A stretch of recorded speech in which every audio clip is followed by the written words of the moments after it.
പത്തനംതിട്ടയിലെ വാഹനാപകടത്തിൽ മരിച്ചവരുടെ പോസ്റ്റ്മോർട്ടം നടപടികൾ പൂർത്തിയായി. മൃതദേഹം കോന്നി ഇടത്തട്ടയിലെ മോർച്ചറിയിലേക്ക് മാറ്റുകയാണ്. ബന്ധുക്കൾ വിദേശത്ത് നിന്ന് എത്തിയ ശേഷമായിരിക്കും സംസ്കാരം. അപകടത്തിൽപ്പെട്ട വാഹനങ്ങളിൽ മോട്ടോർ വാഹന വകുപ്പ് പരിശോധനയും നടത്തി. വാഹനങ്ങളുടെ വേഗത അപകടത്തിന്റെ ആഘാതം കൂട്ടിയെന്നാണ് MVDയുടെ നിഗമനം.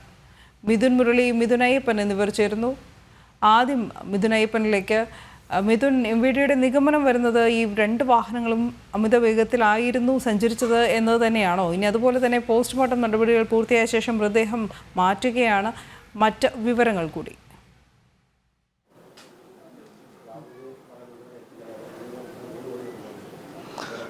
തീർച്ചയായും അത്തരത്തിൽ സാധ്യതകളെല്ലാം തന്നെ MVD ആ പ്രാഥമിക ഘട്ടത്തിൽ പരിശോധിക്കുകയാണ്. ഈ അപകടമുണ്ടായതുമായി ബന്ധപ്പെട്ടിട്ടുള്ള ഒപ്പം തന്നെ എന്താണ് കാരണം എന്നതടക്കമുള്ള കാര്യങ്ങൾ പരിശോധിച്ചു വരികയാണ്. ആ പരിശോധനയിൽ പ്രാഥമിക നിഗമനത്തിലാണ് ഈ അപകടത്തിൻ്റെ ആഘാതം വർദ്ധിപ്പിച്ചത് ഇത്തരത്തിൽ അമിത വേഗതയായിരിക്കാം, വേഗത വർദ്ധിച്ചത് തന്നെയാണ് എന്നുള്ള രീതിയിൽ അറിയാൻ കഴിയുന്നത്. നേരത്തെ തന്നെ ഉറക്കം സംഭവിച്ചിരിക്കാം ഡ്രൈവർക്ക് എന്നത് സംബന്ധിച്ചിട്ടുള്ള ഒരു പ്രാഥമിക സൂചനകളും ലഭ്യമായിരുന്നു. ഞാനിപ്പോൾ നിൽക്കുന്നത് ഈ ബിജു P. ജോർജിൻ്റെ വീട്ടിലാണ്. അതായത് മരിച്ച അനുവിൻ്റെ പിതാവ് വിജുവിൻ്റെയും വീട്ടിലാണ് ഞാനിപ്പോൾ നിൽക്കുന്നത്. ഇന്നത്തെ ദിവസം ഏറ്റവും ദൗർഭാഗ്യകരമായ സംഭവം നടന്ന, അല്ലെങ്കിൽ ഏറ്റവും ദൗർഭാഗ്യരായിട്ടുള്ള ഒരു കുടുംബത്തിന് മുന്നിലാണ് ഞാനിപ്പോൾ നിൽക്കുന്നത്. ഏറ്റവും ദുഃഖാർദ്ധമായിട്ടുള്ള നിമിഷങ്ങളിലൂടെ കടന്നു പോവുകയാണ് ഈ വീടും ഈ നാടും ഈ പരിസരവും എല്ലാം ഉള്ളത്. ഒരാൾക്കും കൃത്യമായി ഇത് സംബന്ധിച്ച് കൃത്യമായി വാക്കുകളിൽ ഒതുക്കാൻ കഴിയാത്തത്ര വിധം ആഘാതത്തിലേക്കാണ് ഇന്നത്തെ ഈ ഒരു പുലരി ഇവരെ കൊണ്ടെത്തിച്ചിരിക്കുന്നത്. വളരെ ദുഃഖാർദ്ധമായിട്ടുള്ള നിമിഷങ്ങളിലൂടെ കടന്നു പോവുകയാണ് ഈ നാട്ടുകാരും വീട്ടുകാരും എല്ലാം ഉള്ളത്.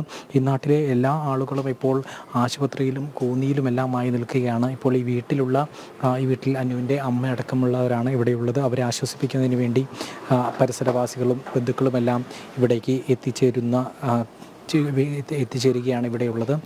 ബന്ധുക്കളടക്കം ഇവിടേക്ക് എത്തിച്ചേരാനുണ്ട്. വിദേശത്തുള്ള ബന്ധുക്കളടക്കമുണ്ട്. നിഖിലിൻ്റെ സഹോദരി ഉണ്ട്. അതുപോലെ തന്നെ ഇപ്പോൾ ഈ വീട്ടിലുള്ള ബിജുവിൻ്റെ സഹോദരനടക്കമുള്ളവർ വിദേശത്താണുള്ളത്. അവരെല്ലാം തിരികെ എത്തേണ്ടതുണ്ട്. അവരെല്ലാം കുറച്ച് ദിവസങ്ങൾക്ക് വേണ്ടി മുമ്പ് മാത്രമാണ് ഈ ആഘോഷങ്ങളെല്ലാം, ഇതിൻ്റെ വിവാഹത്തിൻ്റേതായിട്ടുള്ള ആഘോഷങ്ങളെല്ലാം പൂർത്തിയാക്കിയതിന് ശേഷം വിദേശത്തേക്ക് മടങ്ങിയത്. കാരണം ആഘോഷപൂർവ്വം ഏതാണ്ട് 8 വർഷത്തോളം നീണ്ടു നിന്നൊരു പ്രണയമാണ് ഇവരുടേതുണ്ടായിരുന്നത്. നിഖിലിൻ്റെയും അനുവിൻ്റെയും ആ ഒരു പ്രണയ സാഫല്യം കഴിഞ്ഞ, കൃത്യമായി പറഞ്ഞാൽ 15 ദിവസങ്ങൾക്ക് മുമ്പ് മാത്രമാണ് ആ പ്രണയം വിവാഹത്തിലേക്ക് എത്തുകയും ആഘോഷപൂർവ്വം ആഘോഷം നടത്തുകയും ചെയ്തത്. അതിനുശേഷം ഇപ്പോൾ ക്രിസ്മസിനെല്ലാം ഒരു വിവാഹത്തിന് ശേഷമുള്ള ആദ്യ ക്രിസ്മസ് എല്ലാം ആഘോഷപൂർവ്വം ആഘോഷിക്കാനും ഒപ്പം തന്നെ വലിയ രീതിയിൽ ഈ മറ്റ് വിദേശത്തേക്കടക്കം മടങ്ങിപ്പോകേണ്ട ഒരാവശ്യം കൂടിയുണ്ട്. കാരണം നിഖിലിനെ തിരികെ ജോലിയിലേക്ക് പ്രവേശിക്കേണ്ടതുണ്ട്. അത്തരത്തിലുള്ള നടപടിയിലേക്ക് നീങ്ങുകയെല്ലാം, അത്തരത്തിലുള്ള ജീവിതം മുന്നോട്ട് കൊണ്ടുപോകാനുള്ള മറ്റു ശ്രമങ്ങളിലേക്കെല്ലാം നീങ്ങുന്നതിനിടയിലാണ് ഇപ്പോൾ ഇത്തരത്തിലുള്ള ഒരു അപ്രതീക്ഷിതമായിട്ടുള്ളൊരു സംഭവ വികാസം ഉണ്ടായത്. ഈ മലേഷ്യയിൽ നിന്ന് ഇന്ന് പുലർച്ചെ മടങ്ങിയെത്തുന്നതിനിടെയാണ് ഇത്തരത്തിലൊരു ദുരന്ത വാർത്ത അല്ലെങ്കിൽ ദുരന്തം സംഭവിക്കുന്നത്. ഇനി മടങ്ങിയെത്തിയാൽ ഉടൻ തന്നെ കാനഡയിലേക്ക് തിരിച്ചു പോവുകയും വൈകാതെ തന്നെ അനുവിനെയും കൂടി കൊണ്ടുപോകാനുള്ള ഒരു ശ്രമമാണ് നടത്തിയിരുന്നത്. അത്തരത്തിൽ ആ പ്രണയ സാഫല്യം കല്യാണത്തിലൂടെ സംഭവിക്കുകയും പിന്നീട് തുറന്ന് ജീവിതം കരുപ്പിടിപ്പിക്കാനുള്ള ശ്രമത്തിലെല്ലാമായിരുന്നു ഈ കുടുംബവും ഈ ബന്ധുക്കളുമെല്ലാം ഉണ്ടായിരുന്നത്. അതിനിടെയാണ് ഇപ്പോൾ പൊടുന്നനെ അവരെ ഈ ദുരന്തം തട്ടിയെടുത്തത്.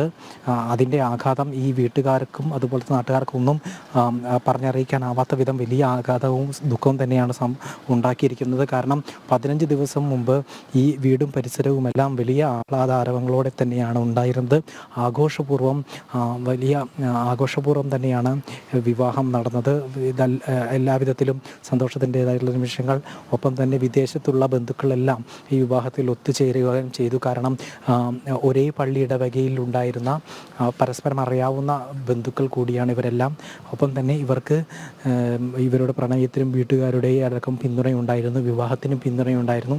അത്തരത്തിൽ ആഘോഷപൂർവ്വമുള്ളൊരു വിവാഹമാണ് കഴിഞ്ഞ 15 ദിവസങ്ങൾക്ക് മുമ്പ് നവംബർ 30-ാം തീയതി നടന്നത്. പക്ഷേ ആ സന്തോഷത്തിനും അതുപോലെ തന്നെ ആ വലിയ സന്തോഷത്തിൻ്റെ ആയിട്ടുള്ള ദിനങ്ങൾ അധികം ഉണ്ടായിരുന്നില്ല എന്നുള്ളത് തന്നെയാണ് പറയാൻ കഴിയുന്നത്. പറയുന്നത്. പക്ഷേ ഈ മധുവിധു ആഘോഷിക്കുന്നതിന് വേണ്ടി മലേഷ്യയിലേക്ക് പോവുകയും തിരിച്ച് വരുന്നതിനിടയ്ക്ക് ഇത്തരത്തിൽ അപകടമുണ്ടാവുകയും ചെയ്തു. ഇപ്പോൾ ഈ ദൃശ്യങ്ങൾ കാണുന്നത് അനുവിൻ്റെ വീടാണ്. അതായത് അനുവിൻ്റെയും പിതാവ് ബിജു പി ജോർജിൻ്റെയും വീടാണ്. ഇദ്ദേഹമാണ് വാഹനം ഓടിച്ചിരുന്നത് എന്നാണ് ഇപ്പോൾ പ്രാഥമികമായി വിലയിരുത്തുന്നത്. ഉറങ്ങിപ്പോകാനുള്ള സാധ്യതയും കാണുന്നുണ്ട്. കാരണം അത്തരത്തിലുള്ള റോഡിനെ സംബന്ധിച്ച് റോഡിലെ മറ്റ് അപാകതകളൊന്നും ഇപ്പോൾ പ്രാഥമികമായി ഈ അപകടത്തിന് കാരണമാണെന്ന് പ്രതീക്ഷിക്കുന്നില്ലെങ്കിൽ പോലും ഇത്തരത്തിൽ വേഗത ആഘാതമുണ്ടാക്കിയേക്കാം എന്നുള്ളൊരു നിഗമനം ഇപ്പോൾ പുറത്തു വരുന്നുണ്ട്. ഒപ്പം തന്നെ വാഹനം ഓടിച്ചിരുന്ന ബിജു പി ജോർജ് ഇത്തരത്തിൽ ഉറങ്ങിക്കാണുമോ എന്നുള്ളൊരു സംശയവും പങ്കുവയ്ക്കുന്നുണ്ട് ഉദ്യോഗസ്ഥർ. പ്രത്യേകിച്ച് ഇപ്പോൾ ഇവിടുത്തെ നാട്ടുകാരിൽ നിന്നും എല്ലാം ബന്ധുക്കളുമായി സംസാരിച്ചതെന്ന് മനസ്സിലാക്കാൻ സാധിക്കുന്നത് ഇവർ വരുന്നതിന് ഏതാണ്ട് 9 മണിയോടുകൂടി തന്നെ ഇവർ തിരുവനന്തപുരത്തേക്ക് യാത്ര തിരിച്ചിരുന്നു. അതായത് ഇന്നലെ രാത്രി മുഴുവൻ ഉറങ്ങാതിരിക്കുകയായിരുന്നു എന്ന് വേണം കരുതാൻ. 9 മണിയോടുകൂടി തന്നെ തിരുവനന്തപുരത്തേക്ക് യാത്ര തിരികുകയും അവിടുന്ന് തിരിച്ചുള്ള ഇങ്ങോട്ടുള്ളൊരു യാത്രയും അത് അത്തരത്തിലുള്ളൊരു നിരന്തരമായിട്ടുള്ളൊരു ഇടതടവില്ലാത്ത വിധം അല്ലെങ്കിൽ ഉറക്കമില്ലാത്ത വിധത്തിലുള്ളൊരു യാത്രയായിരുന്നു എന്നുള്ളത് തന്നെയാണ് ഇപ്പോൾ മനസ്സിലാക്കാൻ സാധിക്കുന്നത്. പക്ഷേ ഏറ്റവും ദൗർഭാഗ്യകരമായ ഒരു വസ്തുത എന്ന് പറയുന്നത് ഒരുപക്ഷെ ഒരു അരമണിക്കൂർ കൂടി യാത്ര ചെയ്താൽ, ഏതാണ്ട് 7 കിലോമീറ്റർ കൂടി യാത്ര ചെയ്താൽ ഇവരുടെ വീടുകളിലേക്ക് എത്തുമായിരുന്നു. ഈ അപകടം സംഭവിക്കില്ലായിരുന്നു. പക്ഷേ എന്ത് ചെയ്യാം, വിധി അത്തരത്തിലല്ല കണക്ക് കൂട്ടിയിരിക്കുന്നത്. അല്ലെങ്കിൽ വിധിയുടെ പദ്ധതി അങ്ങനെ ആയിരുന്നില്ല എന്ന് തന്നെ കരുതേണ്ടിയിരിക്കുന്നു. കാരണം ഒരു 7 കിലോമീറ്റർ ഈ വീടിന് 7 കിലോമീറ്റർ അകലെ വെച്ചാണ് ഇത്തരത്തിലുള്ളൊരു വൻ ദുരന്തമുണ്ടായത്. ആ ദുരന്തത്തിൽ ഈ 4 ജീവനുകൾ പൊലിയുകയും ചെയ്തു. 2 യുവമിഥുനങ്ങളും ഒപ്പം തന്നെ അവരുടെ പിതാക്കന്മാരുമാണ് ഈ അപകടത്തിൽ നഷ്ടപ്പെട്ടത്. ഇപ്പോൾ അവരെ ആശ്വസിപ്പിക്കുന്നതിന് വേണ്ടി വിവിധ ശ്രേണിയിലുള്ളവർ, മത അധ്യക്ഷന്മാർ, അതുപോലെ തന്നെ അത്തരത്തിൽ പുരോഹിതർ ഇവരെല്ലാം ഇവിടേക്ക് എത്തി ഇവരെ ആശ്വസിപ്പിക്കാൻ വേണ്ടി ഇവിടേക്ക് എത്തിയിട്ടുണ്ട്. ഏത് വാക്കുകൾ കൊണ്ടാണ് ഇവർക്ക് ആശ്വസിപ്പിക്കാൻ സാധിക്കുക എന്നുള്ളത് ഒരു തരത്തിലും നമുക്ക് പറയാൻ കഴിയില്ല. വാക്കുകൾക്ക് അതീതം തന്നെയാണ് അവരുടെ ദുഃഖം, അവരുടെ അവസ്ഥ. ഒരു വാക്കുകൾക്കും അവരുടെ ഈ ദുഃഖത്തിൽ നിന്ന് കരകയറിക്കാനാവില്ല എങ്കിൽ കൂടിയും ഈ വലിയ രീതിയിലുള്ള അവർക്ക് പിന്തുണയുണ്ട്. അവരുടെ മുന്നോട്ടുള്ള യാത്രയിൽ ഒറ്റയ്ക്കല്ല, ഈ ദുഃഖത്തിൽ ഒറ്റയ്ക്കല്ല, ദുഃഖം ഞങ്ങളും കൂടി പങ്കിടുന്നു എന്നറിയിക്കുന്നതിന് വേണ്ടി വിവിധ ശ്രേണിയിലുള്ള ആളുകൾ ഇവിടേക്ക് എത്തുന്നുണ്ട്.